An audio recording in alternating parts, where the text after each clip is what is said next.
Here's the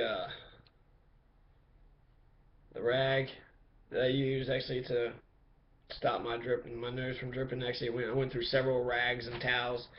There's a big pool actually of blood right there on M Street, right at the intersection of M Street. There's a pool of blood. My nose is bleeding nonstop. I still get nosebleeds. It's Tuesday night at 5 p.m. This is happening on Friday, so Saturday, Sunday, Monday, Tuesday, 4 days later. This is what I look like 4 days later. Um, yeah, there's an inmate handbook right here that I got. They put me into the jail, and yeah, they were real sadistic, psychopath assholes there too. It's incredible how crappy, how shitty people are to each other. They're really shitty here. It's interesting because they got this inmate handbook here that talks about their core values, their mission statement, their vision. So the inmate handbook for the Louisville Metro Department of Corrections. The Louisville Metropolitan Department of Corrections (LMDC) enhances public safety by controlling and managing offenders in a safe, humane, cost-efficient manner consistent with sound correctional principles and constitutional standards. LMDC is committed to excellence, emphasizing accountability, diversity, integrity, and professionalism. We shall assess offenders' needs and provide services that assist the offender in transition and reintegration back into the community.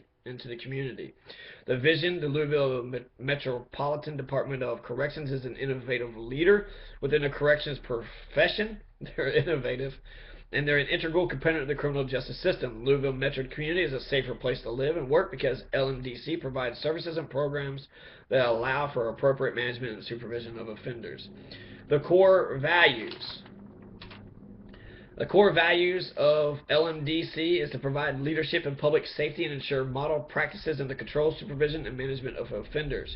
Create and consistently enforce practice to ensure a safe and healthy environment in all of our operations. Safe and healthy. They want us to be safe and healthy. I'm bleeding all over the place. They didn't give me a towel. They didn't give me a rag. In fact, the one lady at the station was kind of like, "Why are you bleeding all over the place?" And I was like, "The cops beat me up." And she looked into things. She was like, "Oh, so it looks like you broke your nose. Is that it?" She was just like just real shitty. She's just real shitty for no apparent reason. I didn't do anything to her. She had red hair, real red hair. And she actually said she broke her nose like 7 times and it was all metal. So we had something that we could relate to. But I guess anybody that walks through those doors, they just assume are a bunch of criminals and they're going to treat them all like assholes. And I think it's bullshit.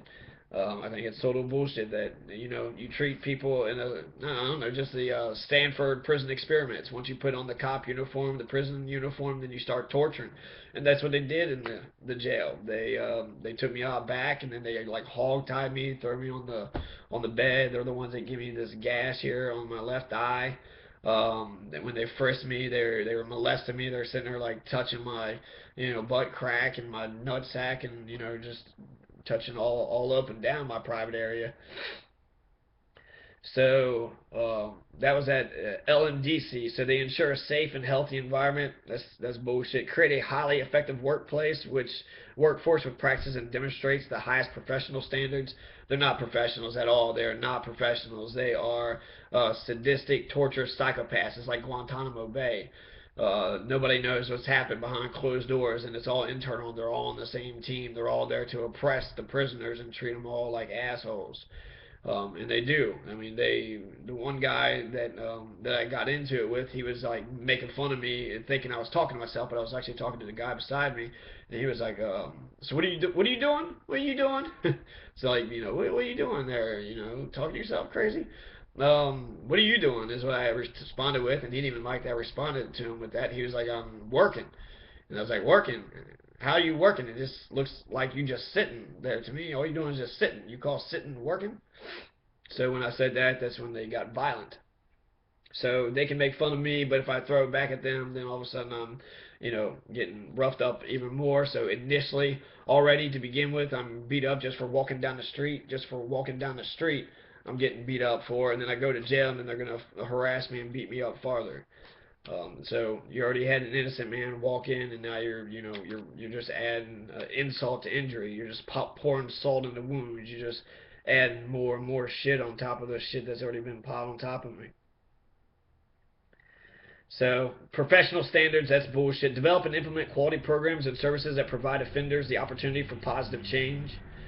um, Positive change. So they're trying to help us, like, reform, which they don't care about reforming anybody. They just want to oppress. Do as I say, or else there will be violence.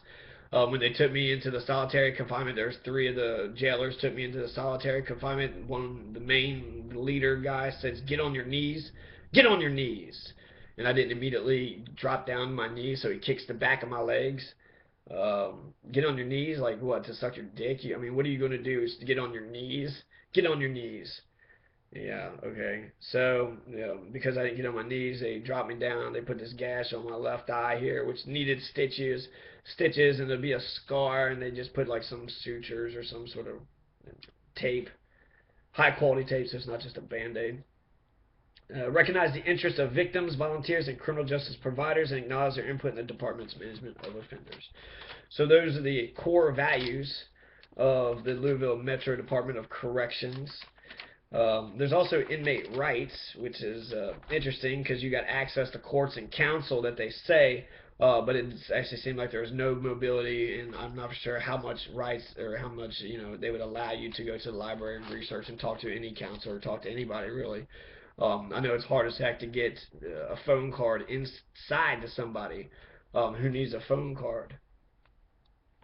The LMDC will prohibit one inmate or group of inmates to be given control or allowed to exert authority over other inmates. So they're going to make sure there's no gangs. No gangs are allowed to be created. But anyways, it's the inmate book of rights. It's all kind of bullshit. There's no rights in that jail cell. It's like the ministry of love. Once you go into the ministry of love, it's nothing but hatred and torture. It's behind closed doors. It's behind dark room. Only certain people are allowed to go back there, and the people that go back there all know that they got to keep their mouths shut about all the crimes that they see behind bars. And maybe there are crazy people that get in there, so they justify that. They're violent because of that, but if they're hurting innocent people, that makes them the criminal, is what that makes them. I got the police report here. Actually, it's pretty interesting that this police report, the original one that has his handwriting, was sent to me by Louisville's Jan, some lawyer named Jan. But he sent that to me in the mail, so he already got it. It was Friday, and now it's Tuesday, and I got this in the mail saying, "Is your son in jail?" So I guess they was thinking maybe I'd still be in jail, and they wanted to get me out, and he was going to represent me. Now they have four charges against me, four charges on this, and they got the statutes 520, 508, 508, 525. But they also got the statement here, and I was going to read the statement. They charged me with resisting arrest. They charged me with assault third degree, police officer or probation officer, menacing, disorderly conduct second degree. So there's four charges: disorderly conduct second degree, menacing, assault third degree on a police officer, which is the felony, and then resisting arrest. So there's four charges there. And the statement reads as follows. So the detective was attempting to turn around at the listed location on a subject leaving an alley at a high rate of speed after a robbery had just come out over the radio. The listed subject had walked out into the middle of the street as the detectives attempted to turn right, causing the detectives to come to a complete stop and avoid striking the subject. So there's a robbery in place. They're after this one guy, but they're driving in the middle of the road, and there's a guy that's walking in the middle of the street, they say. That was my crime. I walked out into the middle of the street. So it caused the detectives to come to a complete stop in order to avoid striking the subject. The detectives told the subject to move, at which point the subject raised his arms and yelled at detectives in a threatening manner. Detectives pulled to the side of the road to exit their vehicle, at which point the subject charged detectives and struck detective in the left side of the face as detective announced police. Detective continued to announce police as the subject fought with detectives and resisted being placed under arrest. After a brief struggle, the detective was able to place the subject in custody. So that makes it sound like, hey, we're police, we're police, we're police, and then they was able to wrestle me down and put me in custody. That's not true. When they said police, that's when I stopped. I basically put myself into custody. I stopped, wrestling with them because they were the police, and so I dropped my arms down. They told me to get down on the ground, and they told me to put my hands, behind my head. And when I let my guard down, when I was defenseless, when I was just lying on the ground with my hands behind my head, that's when he punched me. When I was lying on the ground. So that's excessive force. He tried to run over me. It was an unmarked car. Tried to run over me. They're shouting obscenities. This isn't professional conduct. This isn't conduct that you would expect out of somebody that's being paid with tax dollars, just going around bullying people, trying to run them over, getting mad at people if they don't jump out of their way when they try to run them over. And if they yell "fuck you" back, then jump out of the car and get ready to fight them. And bust their face up, even uh, even after they're just lying on the ground, defenseless. So yeah, that's a lot of the stuff I guess I've been having to go through. There's some pictures here I guess I can describe. There's a blood stain, right in the middle of the concrete, right on M Street. It was just a splatter of blood. It was like this thick. It was just a big pile of blood. Um, a friend of mine went out to take a picture of it, and by the time he got there, it was raining the whole time, and most of it had dissipated, but you still could tell like how big the original puddle was. Um, I took some video of myself when I was there. They got pictures, but I wasn't able to get the pictures. They said it was all public record, but then the report that I got from the police said page 3 of 5. So I didn't get page 1 or 2 or 5. I don't know if that was part of my report, if that was something else. There's several injuries that I sustained. There was the cut underneath my eye, but there was also several bumps on my head. There was a bruise on my foot. There were scrapes on my leg, bruise on my leg. Um, the bumps on my forehead, bump in the back of my head. On my back, there was scrapes. My leg was sore when they had kicked the back of it in the jail. It was sore anyways. When they had thrown me on the ground, there's scratches on my leg. So that's a lot of bruises and scratches kind of up and down my whole body. Um, and these I was only able to capture these pictures of the sergeant um, and the officer who had attacked me, and I didn't even get his partner. I don't think so. Maybe I did. Maybe that's him there.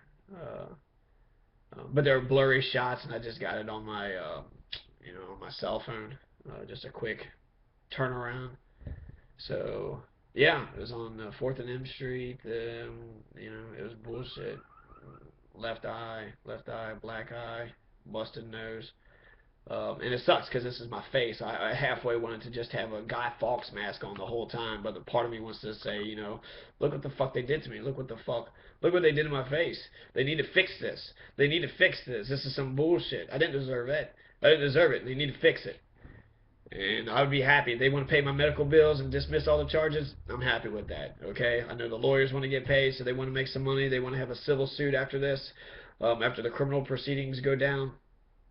Um, uh, so I have to talk to the lawyer to kind of find out more of the specifics about that. One lawyer that actually picked it up is picking it up for the potential for a civil lawsuit, and he wants to make sure that all these things are, arrayed properly and that it's all set up. Because if I was to accept some sort of plea deal, just to cover themselves up, in order to save them some liability, it would mess up the civil case. So I can't accept any type of liability whatsoever. I did nothing wrong. I did nothing wrong at all. So the prosecutor did say that they're going to be willing to negotiate or talk about the case. So it did seem like he was willing to say something about it. But if they don't dismiss all charges, I want a jury trial. I want this to go to the all the way to the end. I want this to be fought. I'm ready to fight this, and it should be fought. I don't see how a jury of my peers can see and hear about what had happened 1 block away from my house, 1 block from me crossing in the middle of the street, about to get jumped by some random, hooligans, just a bunch of young punk men driving in a white car with a flannel on. So who's that? Just some white guy with a flannel, some short white guy with a flannel driving a white car saying, "Get the fuck out of the road." I gotta submit to somebody like that. I gotta say, I gotta run away from a guy like that. That a guy like that isn't protecting and serving me. Um, it does prove that we live in a police state. The only reason that he could go through something like that or think that he could injure somebody like that is because he could get away with it. So that is, you know, that's unfortunate. It's not surprising to me. Disproportionately, cops go after young men. And we do live in a police state. They're allowed to do whatever they want to do, and that's why I know I'm about to fight my damnedest for this case. But I'm in the right, and I need to fight this, and I need to stand up. So.